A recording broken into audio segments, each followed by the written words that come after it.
Thalassaemia আক্রান্ত ছেলের চিকিৎসায় টাঙ্গাইল থেকে ঢাকা যাওয়ার পথে সাভারে সড়ক দুর্ঘটনায় ঝরে গেল একই পরিবারের 4 জনের প্রাণ।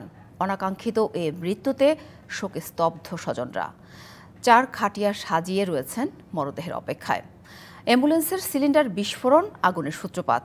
পরে আরও 2টি বাসে আগুন ছড়িয়ে আহত হন 15 জন। টাঙ্গাইলের ঘাটাইল উপজেলার ভাবন দত্ত সরকারি প্রাথমিক বিদ্যালয়ের প্রধান শিক্ষক এইচ ফারুক সিদ্দিকী সহ পরিবারের 4 সদস্যকে হারিয়ে দিশেহারা স্বজনরা। বাবা, মা ও ভাইয়ের মৃত্যুর খবর জানে না নিহত ফারুক সিদ্দিকীর মাদ্রাসায় পড়ুয়া ছোট ছেলে ফাহিম সিদ্দিকী। একই পরিবারের 4 জনের মৃত্যুর ঘটনায় শোকের ছায়া নেমে এসেছে এলাকায়। এই এলাকায় সবাই মর্মাহত, এই ঘটনায় সবাই শোকাহত। মর্মান্তিক দুর্ঘটনা, মর্মান্তিক কষ্টদায়ক এটা মৃত্যু।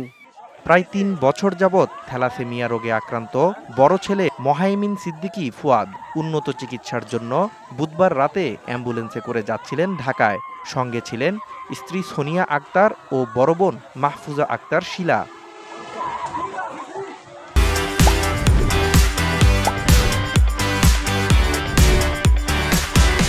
পথে রাত 2টার দিকে ঢাকা আরিচা মহাসড়কের ফুলবাড়িয়া পুলিশ টাউন এলাকায় অ্যাম্বুলেন্সটি পৌঁছালে নিয়ন্ত্রণ হারিয়ে সড়ক বিভাজকে ধাক্কা লেগে উল্টে যায়। এতে অ্যাম্বুলেন্সের গ্যাস সিলিন্ডার বিস্ফোরিত হয়ে আগুন ধরে যায়, যা প্রথমে একটি বাসে এবং পরে পেছনে থাকা আরেকটি বাসে ছড়িয়ে পড়ে। ফায়ার সার্ভিসের 2টি ইউনিট ঘটনাস্থলে গিয়ে প্রায় 1.5 ঘন্টার চেষ্টায় আগুন নিয়ন্ত্রণে আনে। ততক্ষণে পুড়ে যায় যানবাহন 3টি। ঘটনাস্থলে প্রাণ হারান 4 জন। জীবন বাঁচাতে তাড়াহুড়ো করে বাস থেকে নামার সময় আহত হন অন্তত 15 জন। তাদের ভর্তি করা হয় স্থানীয় বিভিন্ন হাসপাতালে। Nazmus Sakib Sami, DVC news desk.